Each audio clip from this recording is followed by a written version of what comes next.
Guys, welcome back to my YouTube channel Rajni Brajwasi blog. कैसे हो guys? उम्मीद करती हूँ आप सब लोग अच्छे होंगे, स्वस्थ होंगे, मस्त होंगे।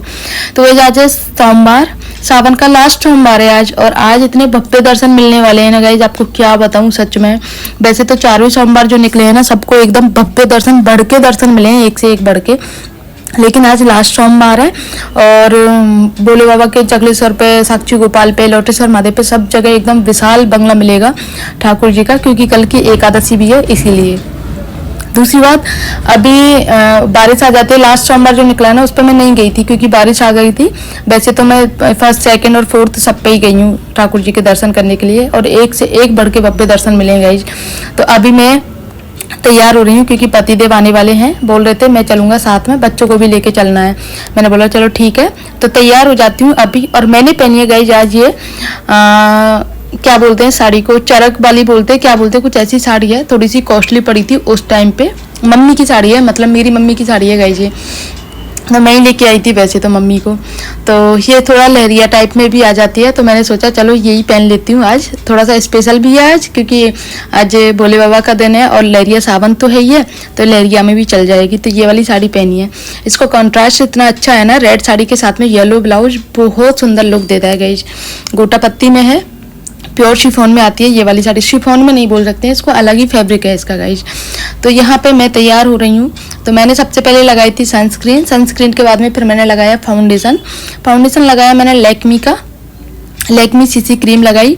उसके बाद में फाउंडेशन को सेट करने के लिए मैं लगा रही हूँ लूज पाउडर, फेस पाउडर, जिससे कि हमारे पसीना भी नहीं आएगा और जो हमारा फाउंडेशन है वो पैची भी नहीं होगा, एकदम सेट हो जाएगा अच्छे से। फाउंडेशन लगाने के बाद में फिर मैं लगाऊंगी काजल, अपने आईब्रो पेंसिल से अपनी आईब्रो फिल करूंगी क्योंकि मेरी आईब्रो सेट नहीं है।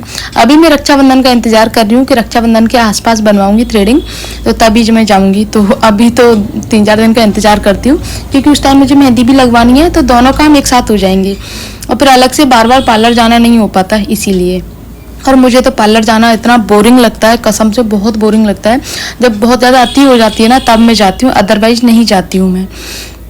मैं खुद से ही अपना सारा काम कर लेती हूँ। तो यहाँ पे अब मैं अपनी आईब्रो पेंसिल से अपनी आईब्रो फिल कर रही हूँ। उसके बाद में फिर काजल लगाऊंगी, काजल लगाने के बाद में फिर अपना बिंदी लिपस्टिक वाला वो सब काम करूँगी। तो आप गाइस प्लीज़ ब्लॉग में बने रहना। और आप लोगों को ना जितने भव्य दर्शन मिलेंगे, चकलेश्वर महादेव का नाम आप लोगों ने सुना होगा। चकलेश्वर महादेव मानसी गंगा के किनारे पे है और बहुत मतलब ब्रज के 4 महादेव है ना, चकलेश्वर महादेव, आशीश्वर महादेव और कामेश्वर महादेव, और एक क्या बोलते हैं उसको, एक महादेव और है, भूतेश्वर महादेव है आई थिंक। तो 4 महादेव हैं, 4 महादेवों का अलग ही महत्व होता है। तो चकलेश्वर महादेव की पूजा करने जाना तो नहीं हो पाता है क्योंकि सुबह सुबह इतनी भीड़ होती है, जल भी नहीं चढ़ पाता है भोले बाबा पे। तो इसीलिए मैं पास का मंदिर है साक्षी गोपाल, यहीं पे दर्शन करके और यहीं पे जल चढ़ा के आती हूँ। मुझे गाइस इतनी मोटा पिंपल हो गया है, मतलब फेस पे ना डायरेक्ट दिखता है, यहाँ पे होठ के पास में एक मतलब मोटी वाली फुंसी हो गई है, बहुत ज़्यादा इरिटेट करती है, दर्द भी होता है। मतलब मेरी समझ में नहीं आता मुझे पिंपल क्यों हो जाते हैं। लोगों को होते हैं, एक टाइम पे होते हैं जब एज ग्रो होती है उस टाइम पे। तो अब तो मेरी वो एज भी नहीं है कि मुझे पिंपल होंगे, लेकिन फिर भी पता नहीं क्यों पिंपल हो जाते हैं मुझे, और इतना मोटा पिंपल हो जाता है और वो इतना इरिटेट करता है, बहुत दर्द करता है मुझे।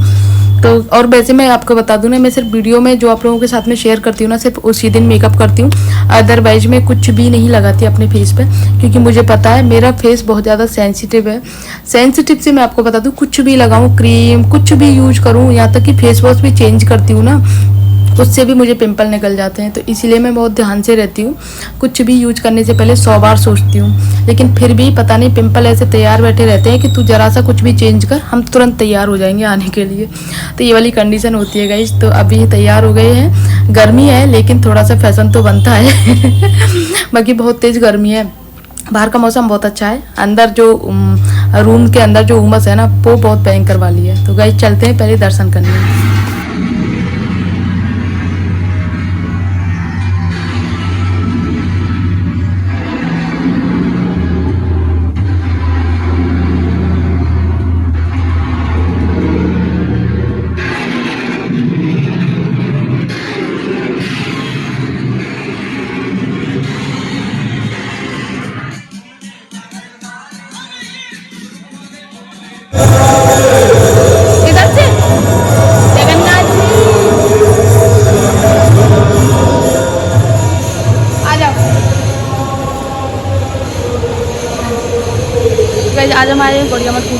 क्योंकि मौसम बहुत शानदार हो रहा है। जल्दी आ जाओ, बंदर है आगे। चला बंदर, जल्दी आओ। सोचा था गाइस थोड़ी देर बैठेंगे यहाँ पे, लेकिन लॉन में तो पूरा पानी भरा हुआ है क्योंकि डेली बारिश आती है, उसकी वजह से पूरा लॉन गीला है। ऊपर से बंदर घूम रहे हैं तो, और लॉन भी मतलब जो घास है ना बहुत बड़ी बड़ी हो रही थी, तो कीड़े वगैरह का डर था। तो पतिदेव बोल रहे थे चलो आगे चलते हैं कहीं और दूसरी जगह चलते हैं, यहाँ तो बैठने लायक जगह नहीं है। और वाकई में नहीं थी बिल्कुल भी जगह, पूरा गीला गीला हो रखा था। और ऊपर से बंदर इतने ज़्यादा थे, बस उनको देख देख कर डर लग रहा था यार, क्योंकि बंदरों का कोई भरोसा नहीं रहता गाइस। अभी हम जा रहे हैं गाइस लौटेश्वर महादेव के दर्शन करने के लिए, और यहाँ पे तो बिल्कुल शांति लग रही है। उतार ले चप्पल, उतार ले। चप्पल उतार।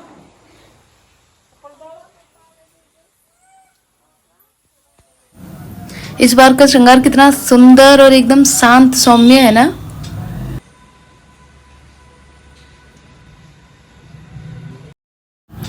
लौटेश्वर महादेव के दर्शन करने के बाद में फिर हम पहुंचे दान घाटी, और दान घाटी पे इतनी भीड़ थी, बहुत मुश्किल से नंबर आया था ठाकुर जी की एक झलक देखने के लिए। इतना प्यारा श्रृंगार था ठाकुर जी का, बस वही है ना कि भीड़ की वजह से प्रॉपर तरीके से आप लोगों के साथ में मैं शेयर नहीं कर पाती हूँ। बाकी बहुत सुंदर श्रृंगार था। फिर आई साक्षी गोपाल, और साक्षी गोपाल पे था बाबा अमरनाथ की गुफा के दर्शन। ये थोड़ी अभी तैयारी चल रही थी, अभी प्रॉपर तरीके से नहीं बना था, बाकी बहुत प्यारा लग रहा था। अब देखो गाइस सच में यार, मतलब सब जगह की इतनी अच्छे से दर्शन हुए ना, बहुत अच्छे दर्शन हुए। बाकी साक्षी गोपाल पे अभी तैयारी चल रही है, मतलब पूरी तरह से दर्शन तो खुल गए, लेकिन अभी कुछ ना कुछ चल रहा है उसमें, इस वजह से थोड़ा सा अधूरा था। बाकी सब जगह के बहुत अच्छे दर्शन हुए, बहुत मजा आया इस दर्शन करके। गाइस हमें ना पालेश्वर भी जाना था, यहीं पास में पाली गांव है, वहाँ पे पालेश्वर मंदिर है भोलेनाथ का, तो वहाँ भी जाना था। लेकिन हमारी बाइक लौटेश्वर महादेव पे ख़राब हो गई, मतलब जो स्टैंड होता है ना उसकी स्प्रिंग निकल गई थी, तो उसकी वजह से आगे नहीं जा पाए। और फिर वहीं से हमें दानघाटी होते हुए घर आए, क्योंकि स्टैंड ये था ना कि ब्रेकर वगैरह पे स्टैंड टिक जाए तो फिर गिरने का डर रहता है, इसीलिए मैं भी आधी रास्ते से पैदल ही आई थी। बाकी बच्चों को लेकर पतिदेव आए थे, क्योंकि बहुत दूर था, 2 किलोमीटर का डिफरेंस हो जाता है घर में और लौटेश्वर महादेव में, तो बच्चे इतना पैदल नहीं चल पाते। मैं भी मतलब यहाँ दानघाटी से थोड़ा आगे से पैदल आई थी, बाकी वहाँ से तो बाइक से ही आई थी। उसके बाद घर आए, फिर साक्षी गोपाल के दर्शन किए, और फिर बाकी फिर घर पे आए गए। अब ये नेक्स्ट डे की शूट कर रही हूँ मैं, यहाँ पे बच्चों का लंच बना रही हूँ। लंच में बच्चों को आज आलू के पराठे बनाने हैं मुझे। तो सबसे पहले तो मैं पूजा करके आई, आज एकादशी है ना, तो इसीलिए सिर्फ बच्चों का ही बनाना है, बाकी सबका फास्ट है आज। और साथ में पतिदेव आज परिक्रमा करने गए थे ना, तो सुबह जल्दी चाय नहीं पी थी, तो अभी चाय पी रहे हैं। अभी 7 बज रहे हैं, आई थिंक 7 बजे का ही टाइम है, 7 पौने 7 का। तो साथ में पतिदेव की चाय बन रही है, बच्चों का दूध गर्म हो रहा है, और बच्चों का लंच बन रहा है। तो लंच में आलू के पराठे बनाने हैं, तो कुकर में जब तक प्रेशर बन रहा है तब तक मैं अपने बाकी के काम कर लेती हूँ। आटा वगैरह मैंने लगाई दिया है, और बच्चों को आलू के पराठे सॉस से रखने हैं मुझे, तो ये सारी प्रिपरेशन पहले ही करके रख लेती हूँ, जिससे कि बाद में दिक्कत नहीं होगी। और आज क्या हुआ, दोनों ही बच्चे अपने स्कूल वाटर बॉटल जो है ना वो स्कूल में ही छोड़ के आ गए। स्वरा भी स्कूल में छोड़ के आ गए, हर्षित भी स्कूल में छोड़ के आ गए। वो तो इनके पास में एक एक एक्स्ट्रा है, तो मैं आज रख दूँगी। बाकी पता नहीं दोनों के साथ में आज क्या हुआ, दोनों ही स्कूल छोड़ के आ गए। हर्षित तो अक्सर ऐसा करता रहता है, वाटर बॉटल छोड़ के आ जाता है 4 दिन में 5 दिन में, लेकिन स्वरा के साथ ऐसा पहली बार हुआ है कि मतलब स्वरा भूल गई है अपना पानी की बोतल लाना। तो मैंने उसको बोला है दोनों को अपने ध्यान से स्कूल जब छुट्टी हो जाए तो आज लेके आना ध्यान से, मैडम ने रख दिया होगा उठा के किसी ने। तो बोल रही थी हाँ मम्मा ठीक है।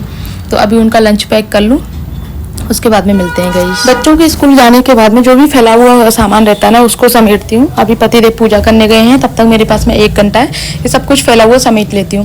तो ये साड़ी जो मैं कल पहन के गई थी ना, इसको वापस से अपनी किट में पैक करके दोबारा से अलमारी में रख दूंगी, क्योंकि मैं जो भी हैवी साड़ियाँ होती हैं ना उनको किट के अंदर ही रखती हूँ। बाकी साड़ियों को हैंगर में लटकाती हूँ, जो कॉटन साड़ियाँ हैं उनको यूँ ही रखती हूँ, क्योंकि इतनी सारी किट नहीं होती है मेरे पास में, क्योंकि साड़ियाँ बहुत हैं। ये सारी मेरे डेली वेयर की साड़ियाँ हैं, और ये 2 PVC वॉलपेपर मंगाए हुए हैं, क्योंकि नीचे की मंजिल में मम्मी के रूम में थोड़ा सा पार्ट रह गया है PVC लगाने से, क्योंकि ख़त्म हो गई थी, तो अभी मंगाई है ये, इनको लगाना है। वो ऐसा कोना है जहाँ पे मैं पहुँच नहीं पाऊँगी, ना ही पतिदेव पहुँच पाएंगे, तो देखते हैं कैसे एडजस्ट करना है। कुछ सीढ़ी वगैरह लगा के तब हम उस पीवीसी वॉलपेपर को लगाएंगे, लेकिन सोच रहे हैं लगाएं कब, क्योंकि पापा रहते हैं और पापा के सामने पापा आराम करते रहते हैं, फिर दिक्कत होती है, इसीलिए बाकी 1-2 दिन में ही लगाना है इसको। तो यहाँ पे सारी साड़ियाँ, स्वरा क्या करती है, दोपहर में सोती नहीं है, वो मेरी साड़ियों को पहन के देखती है, तो इसी वजह से वो तय ख़राब कर देती है। वैसे तो रख देती है, लेकिन फिर भी तय तो ख़राब हो ही जाती है, तो उनको सेट करके रख दूँ। साथ में बेडशीट आज मुझे चेंज करनी है, क्योंकि बच्चों की छुट्टी निकल गई। अब इस बेडशीट को मैं बिछा दूँ, वो तो गंदी हो गई थी। बहुत ज़्यादा ड्राइंग वगैरह करते हैं ना बच्चे, तो ऐसे ही कर देते हैं कि कलर निकलते भी नहीं है। इस बेडशीट में भी आप देख रहे होंगे इतने सारे कलर लगे हुए हैं इसमें भी, लेकिन कोई नहीं, बेडशीट तो अब बच्चे हैं, बच्चे नहीं करेंगे तो फिर हम थोड़ी ना करेंगे ये शैतानियाँ। आजकल सबसे ज़्यादा जो काम फैला रहता है ना गाइज, वो कपड़ों का रहता है, क्योंकि बारिश की वजह से प्रॉपर तरीके से सूख नहीं पाते, इधर उधर टके रहते हैं। मैंने सीढ़ियों में रस्सी बांध रखी है, वहाँ सुखा देती हूँ, लेकिन 1-2 कपड़े हो तो वो सूख जाएं। बहुत सारे कपड़े होते हैं और वो इतने गंदे लगते हैं ना, यहाँ टक रहे हैं, यहाँ टक रहे हैं, यहाँ टक रहे हैं, तो पर क्या करें, मौसम ख़राब है, इससे बहुत ज़्यादा दिक्कत होती है कपड़े सुखाने को लेके। बार बार उतारो, बार बार फिर सुखाओ, ये चीज़ें। तो अभी सुबह का टाइम है, सारे कपड़े सूख चुके हैं, क्योंकि इधर उधर टके हुए थे ना, सुबह सारे कपड़े उतार दिए। उसके बाद में अभी मैं इनकी तय बना के रख दूँ, क्योंकि सफाई भी हो जाएगी थोड़ी बहुत, और जो फैला हुआ लग रहा था ना वो भी नहीं रहेगा।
और ये जो कपड़े हैं धुल गए हैं, इनको भी सुखाना है। क्या करूँ समझ में नहीं आता, कहाँ सुखाऊँ, कैसे एडजस्ट करूँ। थोड़ा सा भी बाहर की तरफ सुखाती हूँ तो बंदर हाथ लगा के खींच लेते हैं, क्योंकि जाल में से भी हाथ निकाल लेते हैं। अब मैं इतनी ज़्यादा परेशान हूँ बंदरों को लेके कि अंदर ऐसे सुखाऊँ अंदर की तरफ तो कपड़े सूखते नहीं है, थोड़ा सा बाहर निकाल के सुखाऊँ तो बंदर हाथ लगा के खींच लेते हैं। तो इसलिए मैं मोटी मोटी टावल है ना उनको बाहर की तरफ सुखा रही हूँ, क्योंकि वो जाल में से निकल नहीं पाती हैं। वैसे शर्ट वगैरह छोटे छोटे जो कपड़े होते हैं ना उनको तो बंदर ऐसे खींच ले जाते हैं और पता भी नहीं चलता कि कहाँ खींच के ले गए कपड़ों को।